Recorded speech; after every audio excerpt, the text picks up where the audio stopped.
আলহামদুলিল্লাহ, এইবারের কুরবানির ঈদের জন্য আমাদের গরু এবং ছাগল কেনা হয়ে গেছে।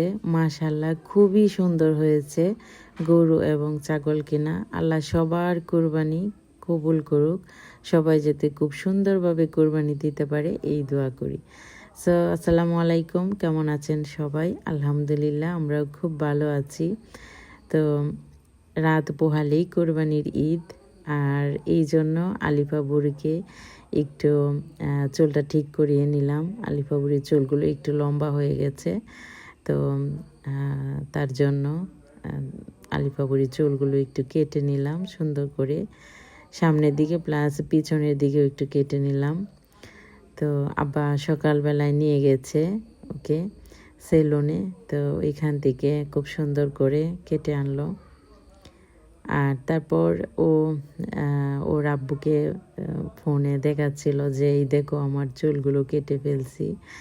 আমি আসলে একদম সবটা ফেলে দিতে চেয়েছিলাম, বাট ওর আব্বু বলতেছে যে না, আলিফার চুলগুলো খুব ভালো লাগে, তো সবটা ফেলানোর দরকার নেই, শুধু একটু কেটে দাও সামনের দিকে আর পেছনের দিকে।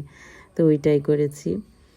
তো তারপর আব্বা আসার সময় ওকে আবার একটা জুস কিনে দিয়েছিল, তো এটা এখনও বসে বসে কাঁদছে।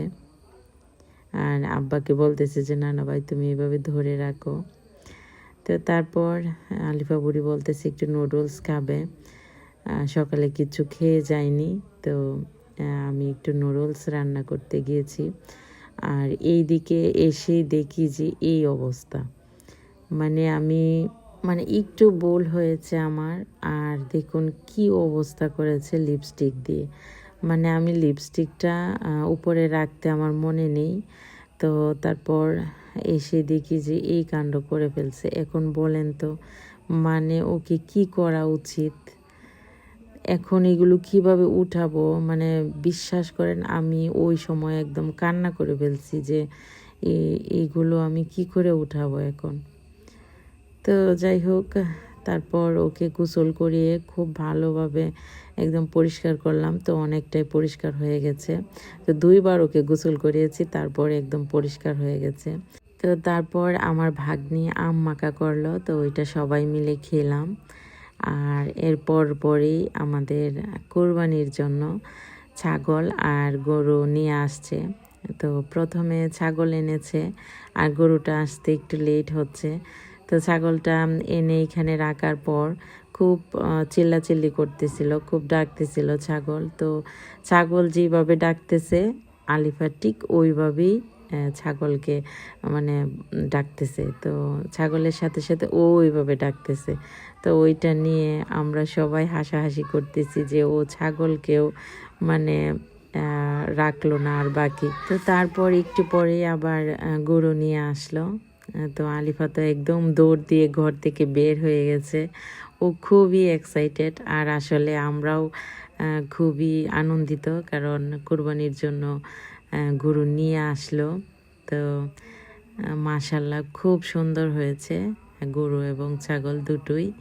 তো আর কোরবানির এই আমেজটাই সবচেয়ে বেশি ভালো লাগে। কোরবানির ঈদে গরু নিয়ে আসবে, তো গরু দেখা ওইগুলো আসলে অন্যরকম একটা আনন্দ কাজ করে।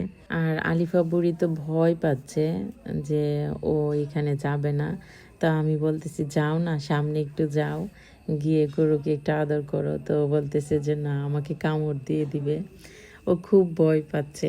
আর ও বলতেছে যে গরুর মাথার ওইখানে ওইটা কি? তো আমি বললাম যে ওইখানে অনেক তোমার গরু দুষ্টুমি করছে, তো তো ওই জন্য কাদা লেগে আছে। তো ও কী করলো, ওই যে গরু আনার সময় যে লাঠিটা ছিল, তো ওইটা দিয়ে ও খেলা করতেছে। ও আবার ওইটা দিয়ে আমাকে অনেক ব্যথাও দিছে, মানে ওইভাবে দুষ্টুমি করার সময় আমার মুখে এসে মানে লাগছে, খুব ব্যথা পেয়েছি তখন।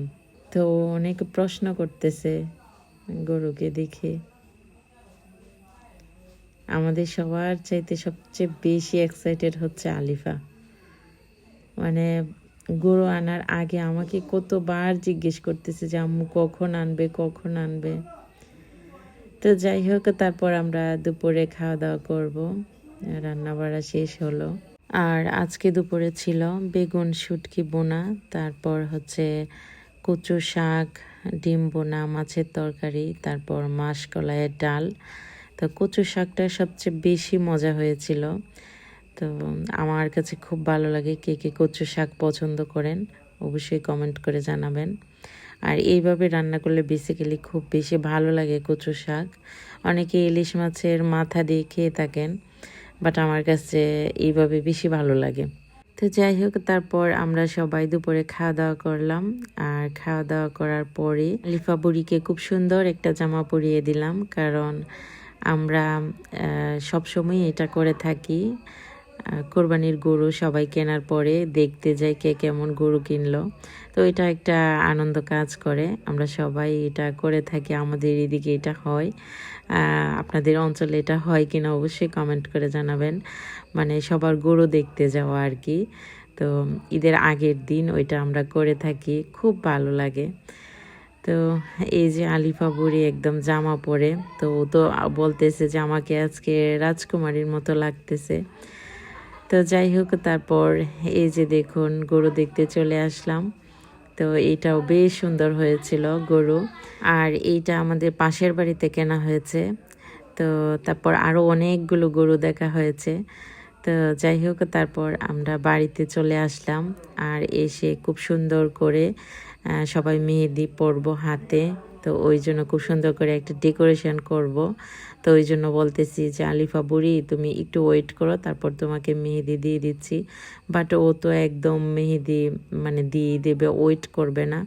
তো তারপর ওকে খুব সিম্পলভাবে শুধু ঈদ মুবারক লিখে দিলাম। আর ওই মুহূর্তে কারেন্ট চলে গেছে। তো তারপর আর দেওয়া হয়নি, ও ঘুমিয়ে পড়েছে। আর ভাবলাম যে সকালে আবার দিয়ে দিব আলিফা বুড়িকে। ছোট মানুষ তো তো ওই জন্য আর কি ও ওয়েট করতে চাইছিল না। তো খুবই মানে খুশি হয়েছে যে ওকে মেহেদি পরিয়ে দিচ্ছি। খুব মন দিয়ে দেখতেছে যে আমি কিভাবে পরিয়ে দিচ্ছি। খুব খুশি হয়েছিল আলিফা। তো তারপর আলিফা বুড়িকে বলতেছি যে তুমি এইভাবে হাতটা ধরো, তোমার কেমন হয়েছে দেখি। তো তারপর ও ঘুমিয়ে পড়লো। আর আমি এইভাবে একটু ডেকোরেশন করে নিয়েছিলাম। তারপর আতশবাজি ছিল, তো এই সবগুলো করে তো আমার ভাগ্নিকেও মেহেদি পরিয়ে দিয়েছিলাম। তো আজকের মতো এইখানে বিদায় নিচ্ছি। সবাইকে ঈদ মোবারক। সবার ঈদ অনেক আনন্দের কাটুক। সবাই খুব ভালো থাকবেন, সুস্থ থাকবেন, আমাদের জন্য দোয়া করবেন। আল্লাহ হাফিজ।